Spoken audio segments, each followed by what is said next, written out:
Hello, world. Joining me today is a product marketing powerhouse famous for the way she tells stories.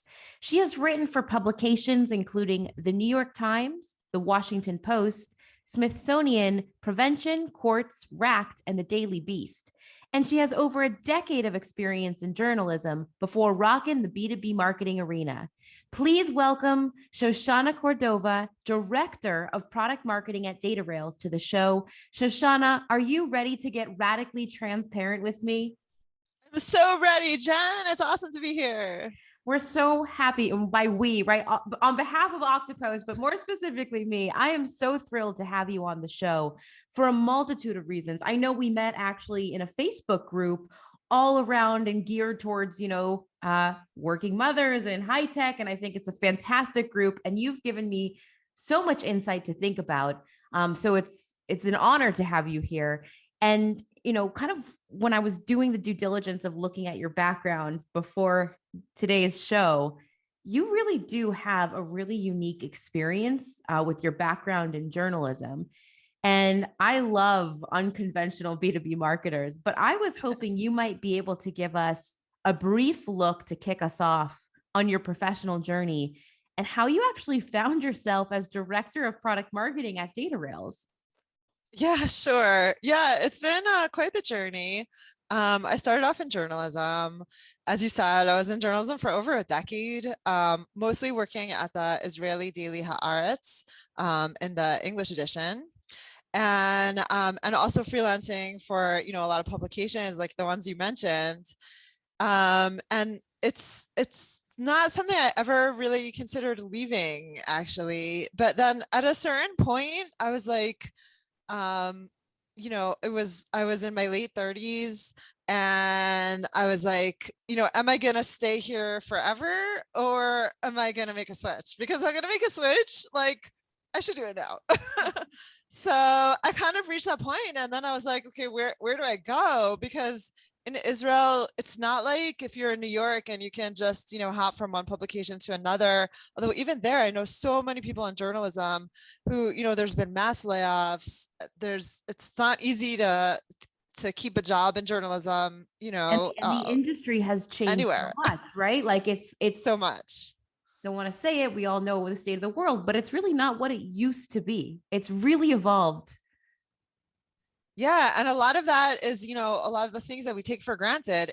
Reading news on the internet, everyone can, post their own news. You can, like people are consuming their news in so many more ways than they used to, which can be amazing, but is not always great for careers in journalism. So yeah, I wasn't even set on high tech or on marketing specifically. I just started putting out feelers like, okay, where else can I go? Can I even at other publications like abroad? But it was kind of, people weren't yet into the like, sure, you can work from anywhere thing. Yeah. I guess we needed Corona for that. But and I just kind of fell into high tech, like literally. There was a startup like 10 minutes walk from my house that was looking for someone to do content marketing, and I'm like, well, I can write.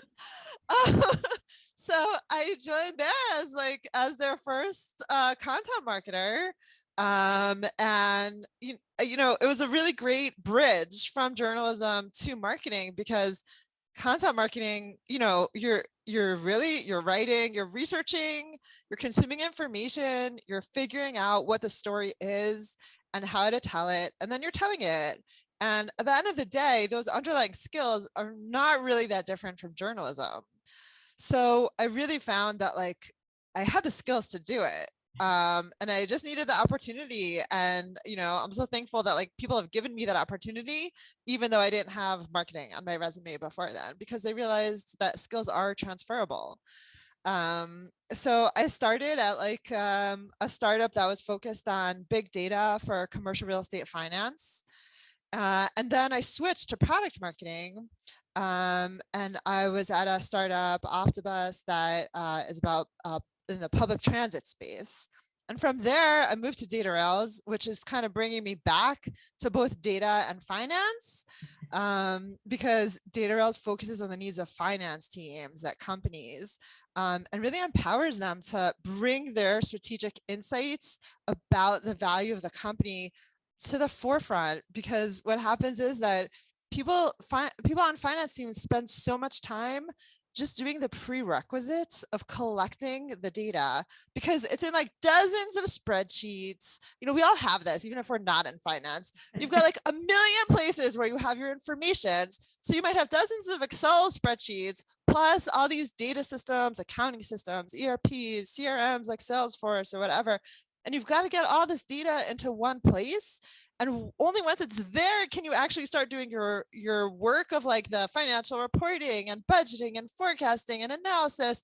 But like those prerequisites take so much time and so much manual effort, and it doesn't need to. So what Datarails does is it automates that process and then helps them, like do what they are kind of in the job to do, and really focus on doing that analysis and bringing those insights to the company. Which is critical, right? And I think describing what Datarails does, we can all relate how important it is, right? Data cannot live in a silo. You need to bring it all together. All the challenges there around data that we all, I feel, can, we feel the burden of, right? How do you, get around data pools forming, which data is the single source of truth? There's all of these questions that come into play, and that by bringing everything together, it helps provide a 360 view to make informed decisions. Now, I can imagine, right, your customers are sleeping better at night using Datarails, but I want to flip the script here for a moment, because as a product marketer, not just a product marketer, you're leading the product marketing team over there at Datarails. What on earth is keeping a product marketing guru like you up at night professionally? Yeah, so what keeps me up at night is basically that my eyes are way bigger than my stomach. What I mean by that is that I feel like I'm at this like all you can eat buffet, and there's so many things that I want to do. And so many like things that I'm like, I can do that and I can make that better and I want to do that and I can't wait to jump into that, and like, ooh, that chocolate cake looks delicious. And like my plate is overflowing and like I have to eat the like lasagna I already put on it. You know what I mean? And so I just like, there's so many more things I want to do than I can physically do at one time. So that's kind of what, like, I want to revel in my accomplishments, and but I have to be really intentional about that, because what I see is that buffet and like all the other things that I really want to do. And actually we just had our first customer advisory board event in New York the other week, and it was so great meeting the customers face to face and really hearing the things that they want. And it was also really validating, because a lot of these things are things that I want to do, but then it also like increases the itch. They're like bringing me the chocolate cake and I'm like, but I still have the lasagna. So I can't wait to like get on it and do all these things, but I also have to like finish the things that I've started and that I need to complete. So that's what keeps me up, like all the things that I want to do. Absolutely. And I think many marketers can relate to that. I think there's always, when you look at that bigger picture of what you can do versus how many hours are actually in the day versus what's yes. on your actual plate to complete in front of you. I mean, it's this never ending battle. So thanks for getting transparent about what's keeping you up at night professionally, because I'm feeling that as well. I want to shift for a moment to talk about something that I know product marketers often own, and it's about messaging, right? So when do you know when it is the right time to actually change or update messaging? Can you help us get inside of your head a little bit about how you lead that? I think, keep me honest, that Datarails also just went through a process of rebranding, remessaging, and you were yes. pretty much at the forefront of that. Well, in a way, it was easy to decide in the sense that my boss, the VP marketing, started in October, and I started a few weeks after him, and we kind of were like, let's shake things up. And there was actually already like a branding agency that Datarails had brought in even before then. So it was even already like under process from an external agency that like came up. We did just rebrand. So they kind of came up with our new logo and some of the basic branding elements. And once I came on, so, I worked with them a bit and also did a lot of internal work on talking to people in the company. I had just started, so obviously they had much more information about what Datarails is and does, and what finance professionals need. And so I kind of started by really just having these like roundtable conversations. How would you describe what Datarails does, and those kinds of things. And then came up with a whole bunch, had a whole like big spreadsheet of all different options, and kind of talk to different teams in the company, talk to people in customer success and in product and in sales, to really just get a feel for, like, what do they think about these different types of messaging. So there's a lot of behind the scenes work. And we just now like came out with our rebrand. The first part, it's very exciting. The first part is done. There's still a lot more work to do. That's some of the lasagna I've got on my plate. We did like phase one. We still have, more to do. But it has been really, really great to kind of see it, like have it see the light of day, because a lot of that messaging work is really behind the scenes, and until it kind of comes out, it's almost like a secret, Totally. or like lives on a slide somewhere, but it's not like out there. So now it's starting to get out there, which is fun. So question for you. It's a bit of a curveball, but I know you've been on this rebrand journey for some time, and I'm curious to know, in your opinion or in your thought, what's one thing today about rebranding that you wish you would have known at the start of this project, that you think would have helped you maybe navigate differently or stronger, or maybe not at all, in your journey? Well, I think there's a lot, in a startup, there's always a lot of things that are keeping you on your toes, right? And especially a startup that's growing as fast as Datarails. So we're constantly like hiring so many people in all different teams, but also in the marketing team. So when I started, there was one designer, and now there's that designer, and a video designer, and another designer, and a creative director. Like, so the players keep changing, which is great, but then like you have it's just everything, like your kind of basic parameters for your starting points are also changing, because at first we were gonna do like the website design to outsource it, and then we got someone to do it in-house, which was amazing, but he only started like a few weeks before we were gonna finish it. So it was like super pressure to get it done.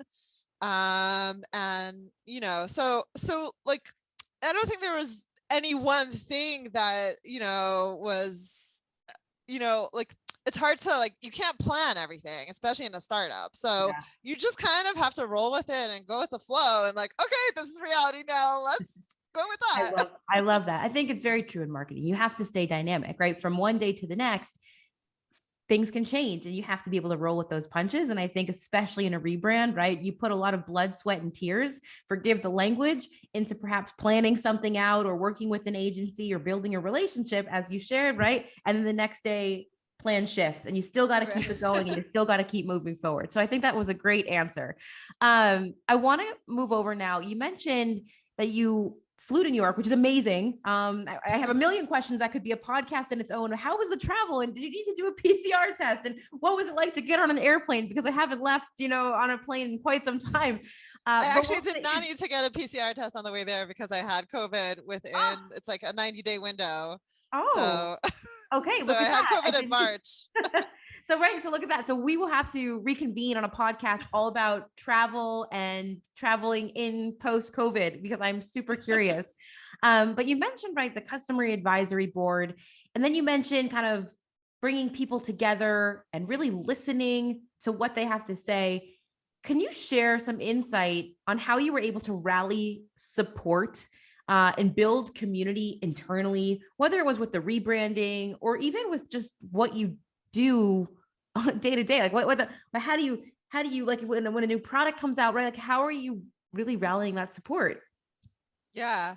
Well, actually, I don't really think about it as rallying support so much as communicating and veering towards over communication rather than under communication.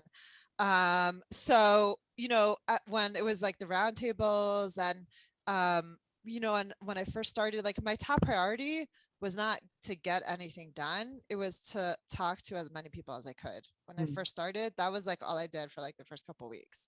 I just met people because that's the beginning. You need to like set relationships and figure out, what's going on and what other people think. And me coming in from the outside and being like, I have no idea what this company is about, but let's do this, that, who's not going to help?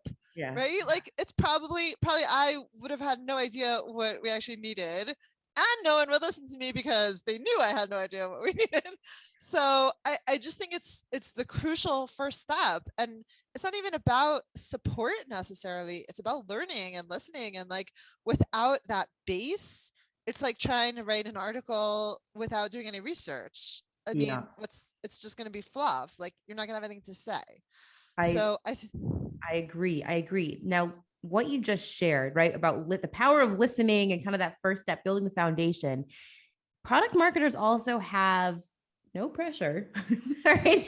A little bit of, and by a little bit, a lot of weight on your shoulders when it comes to getting multiple teams, such as sales, product, and marketing, on the same level of urgency, right? Because, and that's not an easy thing to do, because we're all right. Sales has like a quota to hit, marketing has pipeline to build, product has, pieces to develop. And there's just so many moving parts, but you have to get everybody moving at the same pace to really make the magic happen when it comes to enabling the entire team to speak and understand and have the value behind the product. You have done something what I think is revolutionary, and you had coined it when we spoke prior, which kind of hooked me onto what made you so interesting as a product marketing. But could you speak a little bit about how you're able to get everybody at the same level of urgency and about the squad you built? Yeah, so I don't want to make too big a deal out of it because it's very experimental and I'm a big believer in trial and error, but I call it the interdisciplinary squad. Okay. But, it's basically like I said, we keep, Datarails keeps growing. And as in the few months since I started the end of October and in the month since then, we now have like kind of enablement people in a lot of different departments. So we now have someone who's responsible for sales enablement on the sales team. We have someone who's responsible for training on the customer success team. We have someone who's responsible for operations and for UX writing, 2 different people on the product team. So it's very important to me to just, I feel like these are kind of, it's key to sort of make sure that like all of us on these different teams know what's going on, because there's a lot of overlap. And the last thing we want to do is, duplicate our efforts. And, for instance, looking into a content management system that could fall anywhere from, marketing to sales to customer success. And like a learning management system, for like training. So it's just something where like, I don't own that, but I was able to, kind of say like, here's the kind of things that we're looking for, so that we can just have those open discussions. Almost every day I have a conversation with someone who's like, I was thinking about doing this. And I'm like, hey, did you speak to so-and-so? Because they just told me that they're also thinking about doing that. You guys should connect. And I may not even be involved in it, but like, the fact that I'm speaking to people on different teams on a pretty regular basis, I think it's just really important for like kind of making sure that like as a company, instead of duplicating our efforts, we're leveraging each other's efforts so that we make the most out of it, instead of doing the same thing in 2 different ways, right? Like we want it to be awesome. So, so in order to do that, like we need to work together. I agree. Yeah. So can you talk me through a little bit, because I know that this is a challenge that many of us are experiencing, whether it's with asset creation, whether it's with, if we're speaking to customers, are we speaking to the same customers all the time? Sales wants to speak with these reference customers, and customer success wants, these customers to speak at events. And then of course, marketing, you add us in there and we're just, wrecking havoc, all for the good of, giving our customers a great experience. But what basically in your interdisciplinary squad, who's in there, and how can you walk us through, for someone who would maybe want to bring this to their organization, like what are some of the things to think about when you're bringing this team or squad together? Sure. So for now, it's all those kind of people on the different teams that I mentioned, the people responsible for like enablement or training, operations, like things where I know already that there's some kind of overlap. For instance, when it comes to product communications, so that's very much in the product marketing wheelhouse, but at the same time, it very much overlaps with products, and it very much overlaps with customer success. And, to a lesser extent, there's, sales as well, but some things will overlap more, competitive intelligence. So that very much overlaps with sales. And you mentioned before about getting everyone on the same page, but I don't view it as kind of getting everyone on my page. It's a two-way street, right? Like a lot of different teams have, things that they're looking for, that they need, and that I can work together with them to figure out, like, okay, that is on my list for Q2 or Q3, but that's still on the buffet, and like it looks really appetizing, but I need to wait on it.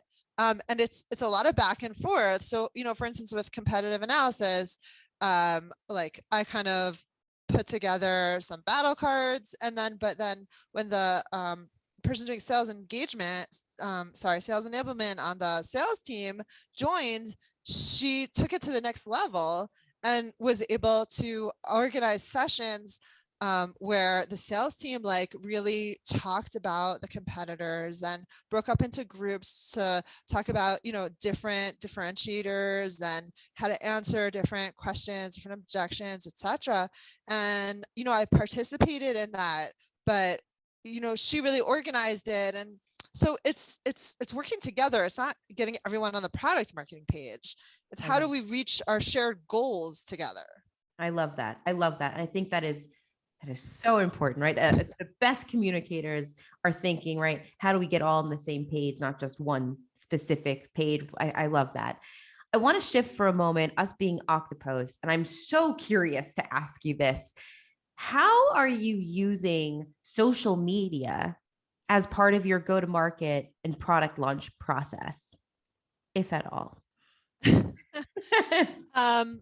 So, I mean, basically, I view social media as, one of just many platforms of communication. Like there's lots of ways to get the message out there, whether it's email, a blog post, webinars, podcasts, or, organic social, paid social. And obviously there's like different platforms within social. So, so it really depends on like what kind of message we want to send. So for instance, we had a sort of quiet launch of something that was really experimental, and so we actually didn't want to make too much noise about it because it was an experiment. So we actually just used paid social. So I worked with the director of user acquisition to work on build like a landing page that was really just for that, and create the messaging around it, and create messaging for ads as well. And then we just did it on paid social and didn't really promote it more than that because we wanted to see how it went. Whereas for something that like we want everyone to know, then that's going to be everywhere, right? So it kind of depends on what the message is. I like that. And last social question, right? I'm really interested to understand social listening is such a hot topic, especially right now. And you know, you mentioned at the top of the episode, right? A big part of your job is listening, whether it's to your Yes. customers, whether it's to internal team members. And now, right, I'm going to throw it out there. Let's talk about Twitter. As a product marketer, how are you using Twitter to gain market research? And can you talk us through a little bit about what you find, in your opinion, the biggest benefit of social listening on Twitter in your role? Yeah, sure. So I feel like Twitter is sometimes undervalued and, you know, people focus on like other platforms, but I love Twitter. So somehow I always end up being responsible for it. So that's like the one social media platform that product marketing owns at Datarails. I think mostly just because I was like, oh, we could do this and that. And they're like, okay, you do it. But one of the things I really like about it is I use TweetDeck, which is now part of Twitter, to create lists. So we have, you know, our like Datarails touches a lot of different kind of areas. So there's finance, there's fintech, there's specifically financial planning and analysis or FP&A, Excel, and we are you know, we primarily are targeting small to medium businesses. So, you know, anything about like small businesses, that's also relevant. And we're able to have like different lists with, you know, different companies that are like all posting about those things. Plus we also can, you know, look at our competitors. We can look at what our customers are saying. You know, we have like, you can just have endless list. So yeah. right. So I really love TweetDeck for that. And I like I like the hashtagging element of Twitter as opposed to some other platforms where you don't need like a pre-existing relationship to tag anyone. Yeah. So sorry, I said hashtags, but I was referring to at tags. Whatever. But listen, I agree. Like, even if you're searching hashtags on Twitter versus hashtags on LinkedIn, or right, you're using mentions on Twitter, each platform works so differently. And I would 100% agree with you that Twitter and social listening, it's like peanut butter and jelly. The American comes out in me, but they really go hand in hand as opposed to some of the other social networks. So I definitely would agree with you there. Yeah, it's a great resource, and just, you know, it's an easy way to just kind of see what's going on. And also, like, you know, we like to post not just about, you know, Datarails, but about everything around the industry to kind of be like almost a warehouse of industry news that people may find interesting. So yeah, we use Twitter for that. I love also how you shared, right? Twitter specific, even though it fell right, because you're just naturally, you love Twitter, right? But an interesting thought. You have my wheels turning, even to think back to our social strategy. Like, you have product owning Twitter, and right, and you're thinking about that audience, who is on Twitter, and thinking about the audience. So to know that the product team may be best fit on a specific social network. So maybe it's not necessarily all under marketing in terms of, you know, content marketing, right? I know there's a whole debate like where should social sit, but now you have my wheels turning about this specific Twitter and product marketing, and I'm going to go sit and let that brew for a bit. Well, yeah, so we had that debate also here right? at Datarails, but I kind of, so partly I, you know, kind of because I like Twitter anyway, but also because it's like 2 in 1. So you get to post, but at the same time, you kind of get to do market research. You know, it's like, I always I always say I like killing birds because I like to kill as many birds with one stone as I can. So if I could do market research while posting on social, perfect. Brilliant. I love it. You really, like I said, I have never heard that yet on the show. And now my mind won't be able to leave that. I think we might need to experiment with that. So with that said, we're coming up to the, you know, to the end of the show. And I want to ask my favorite question of all time, because, right, we can learn so much about one another digitally without ever actually speaking to each other. So I'd love to know, what is one thing, Shoshana, that you can tell us about yourself that we actually can't learn from your LinkedIn profile? Well, I guess the main thing is that I love doing Krav Maga, What? which is which is basically like an adapted form of martial arts that is much more practical. It's like used for self-defense. I'm not like an expert by any means, but I'm like a very, loyal hobbyist. Wow. And it's so much fun. I love just going, like, you just get to punch and kick things, like Killing birds, punching, kicking. We get it. Exactly. Yes, it's my inner violent me. But it's really amazing. It's just, to me, it's like, it's so much more appealing than, like, I don't know, boring exercise. This is like, you get to, it's like, it has, like, I hope I never have to use it in a real life situation, but it's amazing to know that, like, I can. Yeah. So the takeaway here is don't mess with Shoshana, whether it's in product marketing or Krav Maga.